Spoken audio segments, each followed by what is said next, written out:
আসসালামু আলাইকুম প্রিয় দর্শক, জানিয়ে দেব এইমাত্র পাওয়া 31শে মে রবিবারের আবহাওয়ার খবর। রবিবারে দেশের কোন কোন জেলায় ঝড় বৃষ্টি ও তীব্র তাপপ্রবাহের সম্ভাবনা রয়েছে তা জানিয়ে দেব এই ভিডিওটিতে।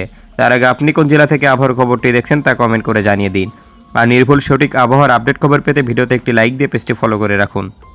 প্রিয় দর্শক, প্রথমে আমরা দেখে নেব তাপমাত্রা বিষয়ক আবহাওয়ার রাডারে বাংলাদেশের কোন কোন জেলায় তীব্র তাপপ্রবাহ বয়ে যেতে পারে রবিবার দুপুরের দিকে। প্রিয় দর্শক, আমরা দেখতে পাচ্ছি 31শে মে রবিবার দুপুর 12টা থেকে 1টা নাগাদ বাংলাদেশের রাজশাহী, ঢাকা, এদিকে পিরোজপুর, চট্টগ্রাম, সিলেট বিভাগের অঞ্চল জুড়ে 32 ডিগ্রি থেকে 33 ডিগ্রি সেলসিয়াস পর্যন্ত তীব্র তাপপ্রবাহ বয়ে যেতে পারে এইসব এলাকাগুলোতে।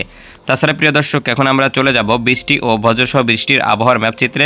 এখান থেকে আমরা দেখে নেব আগামীকাল রবিবার বাংলাদেশের কোন কোন জেলায় তীব্র ঝড় বৃষ্টির সম্ভাবনা রয়েছে। প্রিয় দর্শক, এখন আমরা চলে আসলাম বৃষ্টি ও বজ্রসহ বৃষ্টির আবহাওয়ার রাডারে। এখান থেকে আমরা দেখে নিচ্ছি রবিবার সকাল 6টার দিকের বাংলাদেশের আবহাওয়ার পরিস্থিতি কেমন থাকতে পারে। প্রিয় দর্শক, আমরা দেখতে পাচ্ছি রবিবার সকাল 5টা থেকে 6টা নাগাদ বাংলাদেশের বেশ কয়েকটি অঞ্চলের আকাশ একদম পরিষ্কার দেখা যাচ্ছে। এদিকে বিশেষ করে রংপুর, জয়পুরহাট, ময়মনসিংহ, ঢাকা, কুমিল্লা, খুলনা, বরিশাল, বরগুনা, এদিকে সিলেটের কিছু কিছু অঞ্চলের আকাশ একদম পরিষ্কার দেখা যাচ্ছে। কোথাও তেমন তীব্র ঝড় বৃষ্টির সম্ভাবনা নেই। কিন্তু এদিকে আমরা দেখতে পাচ্ছি রাজশাহী বিভাগের পাবনা, সাথিয়া, সিংড়া, এদিকে নাটোর, এদিকে প্রিয় দর্শক দেখতে পাচ্ছি ঝিনাইদহ, কালীগঞ্জ, মাগুরা, যশোর, নড়াইল, কাশিয়ানী, বোয়ালমারী, এইসব অঞ্চল জুড়ে বজ্রসহ ভারী বৃষ্টিপাতের সম্ভাবনা রয়েছে। এছাড়া প্রিয় দর্শক, রবিবার সকালের দিকে আমরা দেখতে পাচ্ছি চট্টগ্রাম বিভাগের বেশ কয়েকটি অঞ্চল জুড়ে, এদিকে চট্টগ্রামের লংদু, রাঙামাটি, বাইমারি, রোমা, এদিকে কুতুবদিয়া, কক্সবাজার, টেকনাফ, এইসব অঞ্চল জুড়ে বজ্রসহ ভারী বৃষ্টিপাতের সম্ভাবনা রয়েছে। তাছাড়া প্রিয় দর্শক, আমরা দেখতে পাচ্ছি এই মুহূর্তে সিলেট বিভাগের কিছু কিছু জেলাতে, এদিকে সিলেটের বালাগঞ্জ, মৌলভীবাজার, কোলাউড়া, বারলেখা, ঝকিগঞ্জ,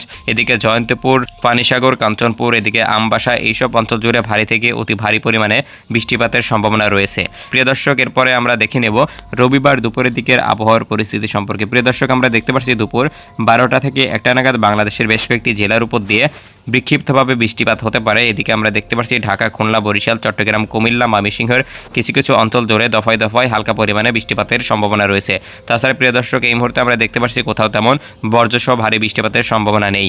প্রিয় দর্শক, এবার আমরা চলে যাব রবিবার বিকালের দিকের আবহাওয়ার পরিস্থিতি সম্পর্কে। প্রিয় দর্শক, আমরা দেখতে পাচ্ছি বিকাল 5টা থেকে 6টা নাগাদ বিশেষ করে আমরা দেখতে পাচ্ছি খুলনা, বরিশাল বিভাগের আকাশে মেঘলা থেকে মেঘাচ্ছন্ন অবস্থায় পরিণত হয়েছে। এদিকে আমরা দেখতে পাচ্ছি খুলনার লোহাগাড়া, এদিকে যশোর, সাতক্ষীরা, শ্যামনগর, এদিকে বরগুনা, পিরোজপুর, বরিশাল, বাকেরগঞ্জ, পটুয়াখালী, জিয়ানগর, এদিকে রায়ন্দা, গলাচিপা, চরভাসান, লালমোহন, বোরহানুদ্দিন, ভোলা, এদিকে লক্ষ্মীপুর, মোলাদি, মাদারীগঞ্জ, এদিকে গোপালগঞ্জ, কাশিয়ানী, বোয়ালমারা, ভাঙা, জাজিরা, চাঁদপুর, মাগুরা, এদিকে প্রিয় দর্শক যশোর, এইসব অঞ্চল জুড়ে বজ্রসহ ভারী বৃষ্টিপাতের সম্ভাবনা রয়েছে রবিবার দুপুরের দিকে। তাছাড়া প্রিয় দর্শক, এই মুহূর্তে আমরা দেখতে পাচ্ছি রংপুর, জয়পুরহাট, এদিকে রাজশাহী, ময়মনসিংহ, ঢাকা, কুমিল্লার আকাশ একদম পরিষ্কার থাকবে। কোথাও তেমন ঝড় বৃষ্টির সম্ভাবনা নেই রবিবার বিকালের দিকে। এছাড়া আমরা দেখতে পাচ্ছি সিলেটের কিছু কিছু অঞ্চল জুড়ে হালকা থেকে মাঝারি পরিমাণে বৃষ্টিপাতের সম্ভাবনা রয়েছে। তো প্রিয় দর্শক, এবার আমরা দেখে নেব সর্বশেষ রবিবার সন্ধ্যা এবং রাতের আবহাওয়ার পরিস্থিতি সম্পর্কে। প্রিয় দর্শক, আমরা দেখতে পাচ্ছি রাতের দিকের আবহাওয়া খানিকটা পরিষ্কার দেখা যাচ্ছে, কোথাও তেমন ঝড় বৃষ্টির সম্ভাবনা নেই। আমরা দেখতে পাচ্ছি রবিবার দিবাগত রাত 1টা থেকে 2টার দিকে বাংলাদেশের কিছু কিছু বিভাগে হালকা থেকে মাঝারি পরিমাণে ঝড় বৃষ্টির বিস্তার লাভ করবে। এদিকে আমরা দেখতে পাচ্ছি রাজশাহী, এদিকে নওগাঁ, মালদা, বালুরঘাট, ময়মনসিংহ, শেরপুর, এদিকে দিনাজপুর, উত্তর অঞ্চলের বেশ কয়েকটি অঞ্চল জুড়ে হালকা থেকে মাঝারি পরিমাণে বিক্ষিপ্তভাবে বৃষ্টিপাতের সম্ভাবনা রয়েছে। তাছাড়া প্রিয় দর্শক, তেমন কোথাও ভারী বর্ষণের সম্ভাবনা দেখা যাচ্ছে না এই মুহূর্তে। প্রিয় দর্শক, এই ছিল রবিবারের আবহাওয়ার পূর্বাভাস। ধন্যবাদ সবাইকে।